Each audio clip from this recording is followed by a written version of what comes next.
അസ്സലാമു അലൈക്കും വറഹ്മത്തുള്ളാഹി വബറകാതുഹു. ഹദീസ് ക്ലാസ് 1290.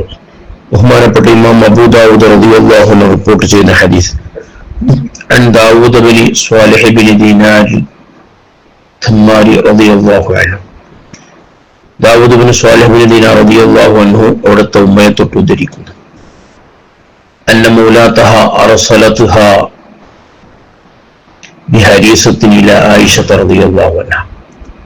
അവിടുത്തെ യജമാനത്തി ഉമ്മയെ ഒരു ഹരീസയുമായി ആയിഷ റളിയല്ലാഹു അൻഹയുടെ അടുത്തേക്ക് അയച്ചു.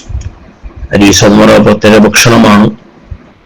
മാംസവും റൊട്ടിയെല്ലാം കൂടിയിട്ടുള്ള ഒരു പ്രത്യേക ഭക്ഷണമാണ്.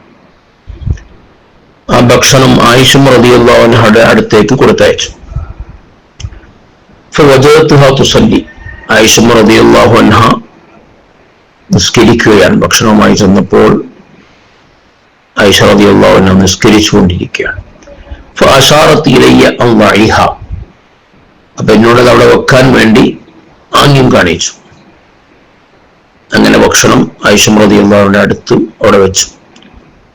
ഫജാഅത് ഹിറത്തുൻ, അപ്പൊ ഒരു പൂച്ച അതിലൂടെ ആ വഴിക്ക് വന്നു. ഫഅകലത് മിൻഹാ, ആ പൂച്ച അതിൽ നിന്ന് ഭക്ഷിച്ചു. ഫലമ്മൻ സ്വറഫത്, ആയിഷ റളിയല്ലാഹു അൻഹ നിസ്കാരം എല്ലാം കഴിഞ്ഞപ്പോൾ അകലത് മിൻ ഹൈഥു അകലത്തുൽ ഹിറ, ആ പൂച്ച കഴിച്ച അതേ ഭാഗത്തു നിന്ന് തന്നെ ആയിഷ റളിയല്ലാഹു അൻഹ കഴിച്ചു. ഫഖാലത്, ആയിഷ റളിയല്ലാഹു അൻഹ അവിടുന്ന് പറഞ്ഞു, ഇന്ന റസൂലുള്ളാഹി സ്വല്ലല്ലാഹു അലൈഹി വസല്ലം, നിശ്ചയം ഹബീബ് സല്ലല്ലാഹു അലൈഹി വസല്ലമ തങ്ങൾ ഖാല അവിടുന്ന് പറഞ്ഞു, ഇന്നഹാ ലൈസത് ബിനജസിൻ, പൂച്ച അത് നജസല്ല.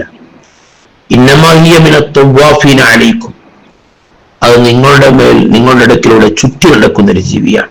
വീടുകളിലൊക്കെ കൂടെ ഉണ്ടാകുന്ന ചുറ്റി നടക്കുന്ന ഒരു പ്രത്യേക ജീവിയാണ് പൂച്ച. മാത്രമല്ല വഖദ് റഅയ്തു റസൂലുള്ളാഹി സ്വല്ലല്ലാഹു അലൈഹി വസല്ലം, നിശ്ചയം ഹബീബ് സല്ലല്ലാഹു അലൈഹി വസല്ലമ തങ്ങളെ ഞാൻ കണ്ടിട്ടുണ്ട്, ആ പൂച്ച കുടിച്ച ബാക്കി വെള്ളം കൊണ്ട് അവിടുന്ന് വുളൂ ചെയ്യുന്നതും ഞാൻ കണ്ടിട്ടുണ്ട്. പൂച്ച തലയിട്ടു എന്നതുകൊണ്ട് അല്ലെങ്കിൽ പൂച്ച ഭക്ഷിച്ചു എന്നതുകൊണ്ട് ഒരിക്കലും ഭക്ഷണം നജസാവുകയില്ല, അത് ഉപയോഗിക്കാവുന്നതാണ്. അതേസമയം ഒരു നജസായ വസ്തു പൂച്ച തിന്നുന്നത് നമ്മൾ കണ്ടു, അത് ശുദ്ധിയാവാൻ സാധ്യതയില്ലാതെ ആ വായ കൊണ്ട് തന്നെ ഭക്ഷിക്കുന്നത്, നമ്മളെ ഭക്ഷണം അല്ലെങ്കിൽ വെള്ളത്തിൽ തലയിടുന്നത് കണ്ടാൽ അത് നജസാണ്, അത് ഉപയോഗിക്കാൻ പാടില്ല. അല്ലാതെ ഒരു പൂച്ച ഭക്ഷിച്ചതിന്റെ ബാക്കിയോ അല്ലെങ്കിൽ അത് കുടിച്ചതിന്റെ ബാക്കിയോ ഉപയോഗിക്കുന്നത് കൊണ്ട് തെറ്റില്ല, അത് ഉപയോഗിക്കാം എന്നാണ് ഈ ഹദീസ് നൽകുന്ന പാഠം. അള്ളാഹു എല്ലാം കൃത്യമായി മനസ്സിലാക്കാനും ജീവിതത്തിൽ പകർത്താനും അള്ളാഹു തൗഫീഖ് നൽകട്ടെ. ആമീൻ യാ റബ്ബൽ ആലമീൻ. അസ്സലാമു അലൈക്കും വറഹ്മത്തുള്ളാഹി വബറകാതുഹു.